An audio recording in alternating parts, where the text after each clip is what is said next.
আসসালামু আলাইকুম রহমতুল্লাহি ওবরকাতুহ। সম্মানিত দর্শক, সাবেক প্রধানমন্ত্রী শেখ হাসিনাকে নিয়ে অনেকগুলো ভিডিও আমি করেছি এবং করে যাচ্ছি, এবং এই ভিডিওগুলো একটির সঙ্গে অন্যটির মিল নেই, পরস্পর বিরোধী। এর ফলে কি হলো, যারা দর্শক এবং যারা খুব সহজ সরল চিন্তা ভাবনা করেন, তারা মনে করেন যে এই ভদ্রলোকের কি হলো, গোলাম মোল্লা রনি এর কি কোনো কাজ নেই, এ কি পাগল হয়ে গেল নাকি? সকালবেলা একবার শেখ হাসিনার পক্ষে বলেন, বিকেলে তো অন্য কথা বলেন। সকালবেলা আওয়ামী লীগের যারা লোকজন রয়েছেন, তারা আমার যেকোনো একটা ভিডিও দেখে ভীষণ রকম খুশি হয়ে পড়েন। বিকেলবেলা তারা কনফিউজড হয়ে যান। আর আওয়ামী বিরোধী যারা শক্তি আছেন, তারা শুধু বলতে থাকেন যে এই লোকটার মতলব কি, কারণটা কি। তো সেই প্রশ্নগুলোর আমি একত্রে জবাব দেবো এখানে, যে শেখ হাসিনাকে নিয়ে আমি কেন ভিডিও করছি।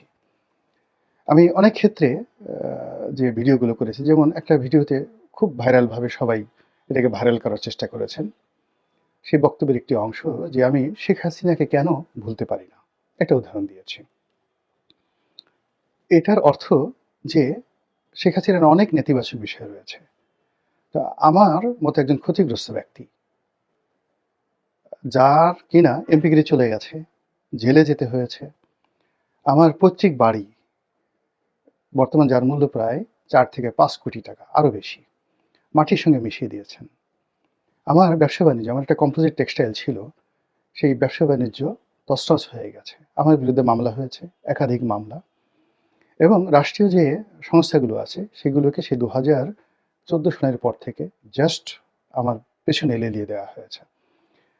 এত কিছুর পরেও তার যে কিছু বিষয়, সেই বিষয়গুলো আমাকে নাড়া দেয় বা আমি ভুলতে পারি না।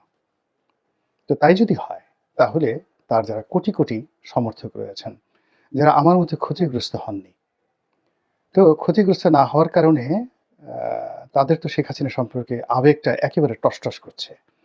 তো সেই মানুষগুলো আওয়ামী বিরোধী শক্তির জন্য কতটা ভয়ঙ্কর, এক একটা অ্যাটম বোমা, এই জিনিসটা বোঝানোর জন্য আমি এই কথাটা বলেছি, যে আমার মতো মানুষের মনে যদি এই অনুভূতি থাকে, একইভাবে একান্তে যখন তারেক রহমান সাহেব বা বেগম জিয়া, তিনিও চিন্তা করবেন, বা আওয়ামী লীগের সবচেয়ে ঘোরতর শত্রু জামাত, তারাও চিন্তা করবেন, এমন কতগুলো বিষয় শেখ হাসিনার মধ্যে রয়েছে যেগুলো তাদেরকে নিউট্রালাইজ করবে, ডিফিউজ করবে। ফলে আপনি শেখ হাসিনাকে যতদিন জীবিত আছে, আপনি তাকে ইগনোর করতে পারবেন না। This is one. Second thing হলো, শেখ হাসিনার নেতিবাচক দিকগুলো আমি বিভিন্ন ভিডিওতে বলেছি। কেন বলেছি? তিনি যেদিন থেকে, অর্থাৎ সেই 1982 সন থেকে যদি ধরি, অ্যাক্টিভলি তিনি বাংলাদেশের রাজনীতি নিয়ন্ত্রণ করছেন। এই সময়টিতে তিনি যখন যেভাবে প্রয়োজন সেভাবেই তিনি কাজ করেছেন। নিষ্ঠুরতা প্রদর্শন, কূটনীতি করা, প্রতিপক্ষকে ঠ্যাঙানো, প্রতিপক্ষকে বিভ্রান্ত করা, প্রতিপক্ষকে শেষ করে দেওয়া, বিশ্ববিদ্যালয়কে উত্তাল করে দেওয়া, এবং বিশ্ববিদ্যালয়ে ছাত্রলীগের ছেলেদের হাতে এসে 80-র দশকে প্রতিপক্ষকে দমন করার জন্য যা যা করা দরকার, অর্থ, গুলি, বন্দুক, বারুদ, যা কিছু করা দরকার তিনি সরবরাহ করেছেন। তো সেই মানুষটি এখন যদি সুস্থ থাকেন, স্বাভাবিক থাকেন, ক্ষমতাধর থাকেন, আপনি তাকে ইগনোর করে নাকে তেল দিয়ে ঘুমাবেন, আপনার মতো নির্বোধ আর পৃথিবীতে নেই। কাজেই তিনি দিল্লিতে যদি ভালো অবস্থানে থাকেন, সুন্দর অবস্থানে থাকেন, এই বিষয়টি আপনাকে নজরে রাখতে হবে, যে তার সারা জীবনের সঞ্চয়, অভিজ্ঞতা, সবকিছু এখন তুঙ্গে। নাও, মানে আমি বাংলায় বলছি, যে বর্তমানে তিনি যে অবস্থাতে আছেন, এরকম অর্থনৈতিকভাবে সচ্ছল তিনি কখনো ছিলেন না। হাইয়েস্ট অবস্থাতে আছেন এই মুহূর্তে।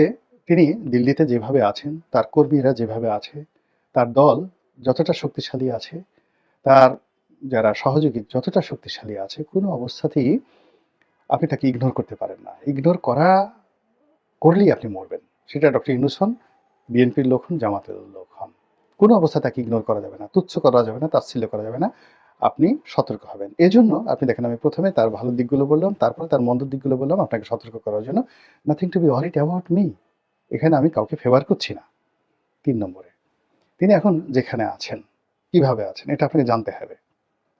এখন আমরা যেহেতু জানি না সত্যিকার অর্থে তিনি কিভাবে আছেন, কেউ বলতে পারেন না বাংলাদেশের, নো ওয়ান। এজন্য আমি এক এক সময় যে অ্যাঙ্গেল থেকে আমি বিবেচনা করছি, ধরুন তিনি সেখানে ভালো আছেন, তো ভালো থাকলে কি ভালো হতে পারে, কি মন্দ হতে পারে। ধরুন তিনি সেখানে মন্দ আছেন, সেই মন্দ থাকলে, অর্থাৎ তিনি সেখানে গ্রেপ্তারকৃত অবস্থায় আছেন, বন্দী অবস্থায় আছেন, যদি এটা হয় তাহলে কি ভালো হতে পারে, মন্দ হতে পারে, সেই বিষয়গুলো নিয়ে আপনাদেরকে সচেতন করার জন্য আমি এই কথাটা বিভিন্ন ডাইমেনশনে বলি। যেমন আপনি দেখুন, একসময় মানুষ এক্স-রে করত, শুধু এক্স-রে করত। এখন কি করছেন? আপনি 3D এক্স-রে করছেন, আপনি সিটি স্ক্যান করছেন। অর্থাৎ আপনার পুরো দেহটিকে, শরীরটিকে ঘুরিয়ে ফিরিয়ে 3 ডাইমেনশনে না, এখন একেবারে 4র্থ ডাইমেনশনে তিনি দেখছেন। ফলে রাজনীতির ক্ষেত্রে আপনাকে 4 দিক থেকে 4টি বা 5টি আরও বেশি অ্যাঙ্গেল থেকে আপনি যদি চিন্তা করেন, আপনি রম্বস যেটা বলা হয়, বহুকোণ বিশিষ্ট বিভিন্ন অ্যাঙ্গেল থেকে হীরক এত উজ্জ্বল কেন, এবং সেই হীরকের দাম বেশি যে হীরকের যত বেশি কোণ তৈরি করা যায়, আলোটা সেভাবে বিস্তৃত হয়। তো আওয়ামী লীগকে যদি আপনার বিশ্লেষণ করতে হয়, আপনি যদি 3 ডাইমেনশনের পরিবর্তে 100টা ডাইমেনশন নিয়ে আওয়ামী লীগকে বিচার করেন, বিশ্লেষণ করেন, আপনি সতর্ক থাকতে পারবেন। আওয়ামী লীগকে সম্মান করার ক্ষেত্রে আপনি যেভাবে নিজে যোগ্যতম হবেন, আর আওয়ামী লীগকে ধ্বংস করার ক্ষেত্রে আপনার যোগ্যতা বৃদ্ধি পাবে। তো এই জন্য আমি আসলে বিভিন্ন অ্যাঙ্গেল থেকে এই কথাগুলো বলি। এখন যে শিরোনামটি আসছে, সেই শিরোনামটি হলো যে তিনি বাংলাদেশ থেকে গেছেন, এটাকে আমি ফার্স্ট ধরি। তো বাংলাদেশ থেকে তিনি কি স্বেচ্ছায় গেলেন, নাকি তাকে জোর করে পাঠানো হয়েছে? এই যে স্বেচ্ছায় যদি যেয়ে থাকেন আর জোর করে যদি পাঠানো হয়ে থাকে, এটার ইফেক্ট, আফটার ইফেক্ট আছে বাংলাদেশে, যেটি সরকারকে বুঝতে হবে, বিরোধী দলকে বুঝতে হবে। স্বেচ্ছায় যদি যেয়ে থাকেন তাহলে কারা তাকে যাওয়ার ক্ষেত্রে সহযোগিতা করেছেন, আর যদি অনিচ্ছায় যেয়ে থাকেন, তাকে জোর করে পাঠিয়ে দেওয়া হয়, তাহলে কারা এই কর্মটি করেছেন। যদি তাকে জোর করে পাঠিয়ে দেওয়া হয়, তাহলে যারা করেছেন তাদেরকে পুরস্কৃত করতে হবে, তাদেরকে কাছে টেনে আনতে হবে। আর যদি স্বেচ্ছায় তিনি যেয়ে থাকেন, তাকে একটা নিরাপদ রুট করে দেওয়া হয়, যারা এই কাজ করেছেন তাদেরকে নির্বিষ করতে হবে, তারপরে তাদের বিরুদ্ধে ব্যবস্থা নিতে হবে, এবং এটি না করলে, অর্থাৎ সরকার যদি থ্যাঙ্কস দিতে না পারে, পুরস্কৃত করতে না পারে, তাও সরকার ভুল করবে। আর যদি সরকার শাস্তি দিতে না পারে, তাও সরকার ভুল করবে। গোকরা সাপের লেজে পা দিয়ে আপনি দাঁড়িয়ে থাকবেন, এটা ঠিক নয়। কিংবা একটা সাপকে আপনি মেরে ফেলবেন, মেরে ফেলার পরেও কিন্তু তার শরীরের প্রতিটি কোষ এটি আপনার জন্য বিষাক্ত। তো কাজে তিনি যে গেছেন, কিভাবে গেছেন, তার কারণে গেছেন, এটা আপনাকে বিশ্লেষণ করতে হবে। 2 নম্বর হলো, তিনি এত দেশ রেখে কেন ভারত গেলেন, দিল্লিতে গেলেন? তিনি তো ইচ্ছা করলে ভুটান যেতে পারতেন, মালদ্বীপ যেতে পারতেন, চীন যেতে পারতেন, এমনকি পাকিস্তানও যেতে পারতেন। এমনকি সবচেয়ে তার জন্য, যদি তিনি বাঁচতে চাইতেন নিরাপদ আশ্রয়, তার জন্য রাশিয়ার চাইতে নিরাপদ কোনো আশ্রয় ছিল না, এবং রাশিয়া তাকে আশ্রয় দেওয়ার জন্য 10 পায়ে দাঁড়ানো ছিল। তার খুবই ঘনিষ্ঠ বন্ধু ছিল কাতার। কাতারের সাথে তার যে সম্পর্ক, যাকে বলা হয় ওয়ান টু ওয়ান, আপনারা কল্পনাই করতে পারবেন না। তো সেই কাতারের সাথে তার যে বন্ধুত্ব, তিনি ইচ্ছা করলে কাতারে যেতে পারতেন, এবং কাতার গ্লোবালি পৃথিবীর অনেক সেই বিষয়গুলোকে তারা আশ্রয় দেয়, প্রশ্রয় দেয়। এমনকি ধরুন, ইরানকে তারা আশ্রয় দিয়েছে, হুতিকে তারা আশ্রয় দেয়, এবং এই ইন্টারন্যাশনালি এই যাকে বলা হয় কমপ্লেক্স বিষয়গুলো মোকাবেলা করার মতো দক্ষতা, অভিজ্ঞতা কাতারেরও আছে, আর সংযুক্ত আরব আমিরাতের আছে। তো তিনি সহজেই সংযুক্ত আরব আমিরাতে, অর্থাৎ দুবাই যেতে পারতেন, আমিরাতে যেতে পারতেন, এবং কাতারে যেতে পারতেন।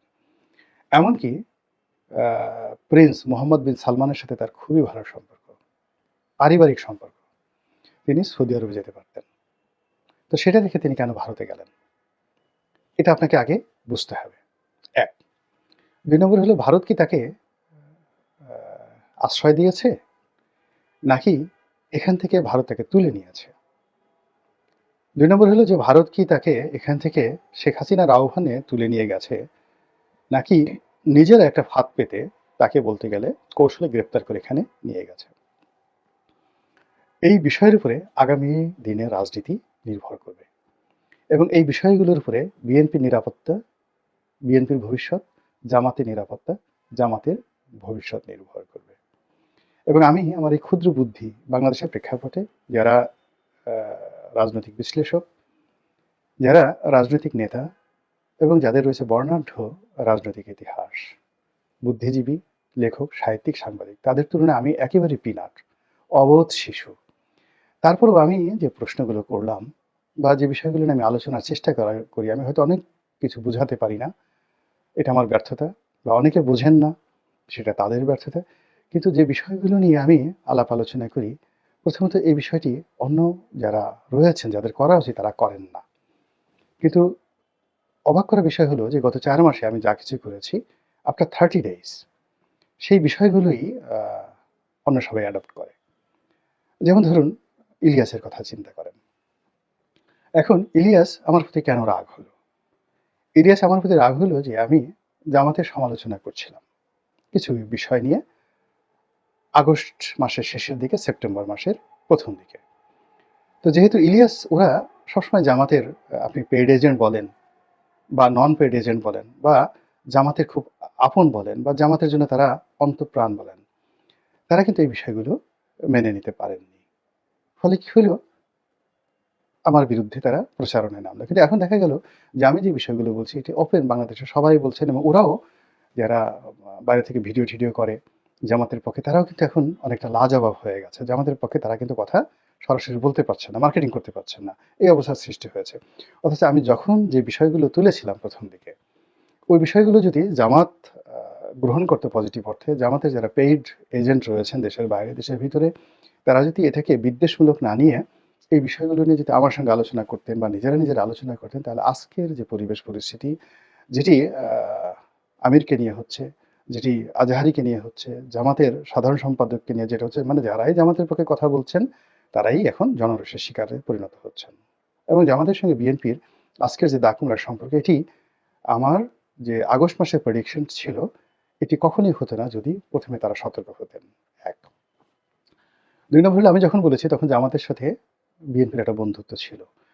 ফলে ইলিয়াস যারা ছিলেন বাইরে, তারা সবাই মনে করেছেন যে এই লোকটা আবার সেই এখন যে কথাবার্তা বলছেন, এলোমেলো কথাবার্তা বলছেন, তাতে বিএনপিও ক্ষতিগ্রস্ত হবে, জামাতও ক্ষতিগ্রস্ত হবে। একটা প্যাঁচ লাগানোর চেষ্টা করছেন। কিন্তু দেখেন প্যাঁচ তো লেগে গেছে এখন।